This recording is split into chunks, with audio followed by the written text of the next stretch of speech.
Pizza potong dikit babu. Kita kasih bukan guys, ini pizza potong dikit.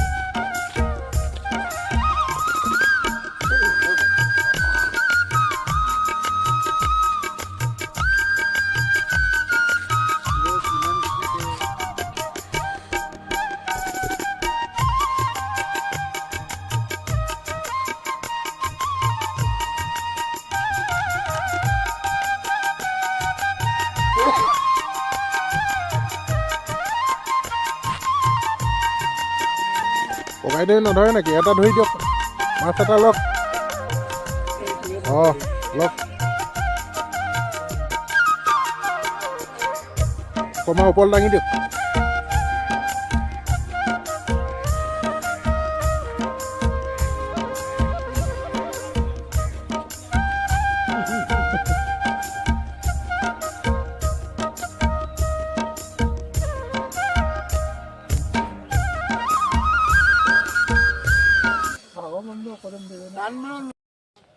Hello. Teneke nokono.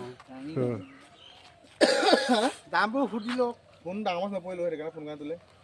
Ki jaga boli ko? এখন বাঁফলা তিনিআলি আজি ভোগালী উৰুকা আপোনালোকে মাছৰ বজাৰখন ইমান সুন্দৰভাৱে আজি আনিছে মানে কি মাছ ৰাইজলৈ আগবঢ়াই দিছে ইয়াত দিয়া হ'ল বৰ্তমান চিতল বাহু ৰৌ বৰালি বিকেট গাছ সব বিধৰে আছে আৰু দাম কেনেকুৱা দাম বুলি ক'বলৈ গ'লে চিতল মাছ 600 পৰা 700 ভিতৰত বিকিলোঁ গাছ কাপ 300 250 ৰৌ পৰা 400 500 এইবিলাক মাছ ক'ৰ পৰা নহয় আপোনালোকৰ নিজৰ আমাৰ নিজৰ বিলৰ মাছ কোন বিলৰ পৰা এই গহগুৰিয়া আজি ৰাইজৰ সহায় কেনেকুৱা পাইছে ৰাইজৰ সহায় যথেষ্ট ভাল এতিয়ালৈকে আপোনাৰ মই 40ৰ ওপৰত বিক্ৰী হ'ল পইচা হয় কেইটা বজাৰ পৰা আজি বহিছে মই আপোনাৰ 2:30 পৰা বহিছোঁ প্ৰত্যেক বছৰে থাকে প্ৰত্যেক বছৰে তিনিলে থাকে মানুহৰ ভিৰ যথেষ্ট হয় আপোনাৰ নামটো মোৰ নাম দুলুমণি দাস বিহু বুলি ক'লে আচলতে কাতি বিহুৱে হওক মাঘৰ বিহুৱে হওক বা বহাগ বিহুৱে হওক কিন্তু মোৰ এটা বিহু গাবলৈ মন যায় প্ৰথমতে বিহুৱে আৰম্ভ কৰোঁ দেই এই কিনো চ'ত মহীয়া বতাহ ছাতি মাৰিলে ঐ লুই তত উঠিলে অ' বান এই কিনো অসমীয়াৰ বিহুটি আহিলে অ' কঁকাল ভাঙি নাচ এই মাঘৰ বিহু ইতিমধ্যে দীপক গগৈয়ে কৈ থৈ গ'ল আমি মেলেঙাল গাঁৱৰ পৰা মানে এটা ডাঙৰ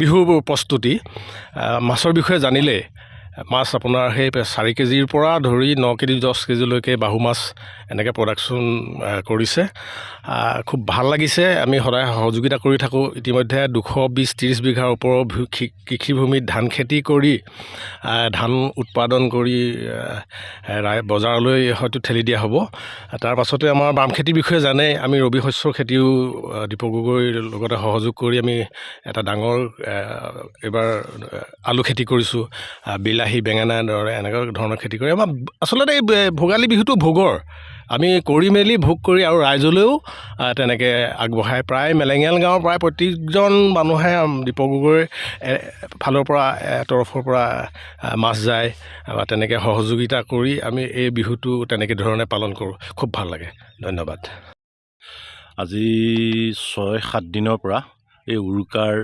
ভোগালীৰ ভোজৰ বাবে নিশা ৰাতি মাছ কিছুমান ক্ৰয় কৰিলোঁ। মোৰ নিজৰ ফিচাৰী আছে, নিজৰ ফিচাৰীৰ পৰাই আপোনাৰ বাহু মাছ, বিশেষ বাহু আহিছে মোৰ এইবাৰ। বাহু, কাচকাপ, কুঁহি, চিতল, ৰৌ, আৰি এইখিনি মাছ মই ফিচাৰীৰ পৰা মই মোৰ কৰ্মচাৰীসকলৰ জাল ক্ৰয় কৰি এইখিনি মাছ মই ৰাখিছোঁ। এই উৰুকাৰ নিশাৰ ভোজৰ বাবে যোৰহাট বাসীৰ কাৰণে, পশ্চিম যোৰহাটৰ বিশেষকৈ মই ৰাইজক কিছু মাছ উৰুকাৰ ভোজৰ কাৰণে মই প্ৰস্তুতি কৰিলোঁ। আৰু গতিকে এতিয়া মোৰ মাছ অলৰেডি গৈ আছে যোৰহাট বজাৰলৈ। ৰাইজে ভাল পাব লোকেল ফিচাৰী মাছ। ইয়াত কোনো মেডিচাইন মোৰ নাই। বিশেষকৈ মোৰ খলিয়ৈ, চাপৰ আৰু যিখিনি দোকানৰ কিছুমান আজিকালি নতুন মাকৈ যিটো দানা আহিছে, এই দানাটো খুৱাই মই মাছটো পোহপালন কৰি ডাঙৰ দীঘল কৰি এটা মজবুত কৰিছোঁ। আৰু যিখিনি মাছ মোৰ বাহু 11 কেজিলৈকে মই বাহু গোট কৰিব পাৰিছোঁ। বাকী 1.5 কেজি 2 কেজি চাইজৰ মাছখিনি এৰিছোঁ। আৰু ডাঙৰ মাছখিনি মই ধৰি ৰাইজক এটা উৰুকাৰ ভোজৰ বাবে মই প্ৰস্তুত কৰিছোঁ। ধন্যবাদ। জয় অসম। ভোগালী বিহুৰ আপোনাৰ নিউজ নাওৰ সকলো কৰ্মকৰ্তালৈ শুভেচ্ছা থাকিল আৰু অসমবাসীলৈ শুভেচ্ছা থাকিল। ভোগালীৰ উৎসৱত চবৰে যাতে ভাল হওক তাই কামনা কৰি ভগৱানৰ ওচৰত মই প্ৰাৰ্থনা কৰিছোঁ।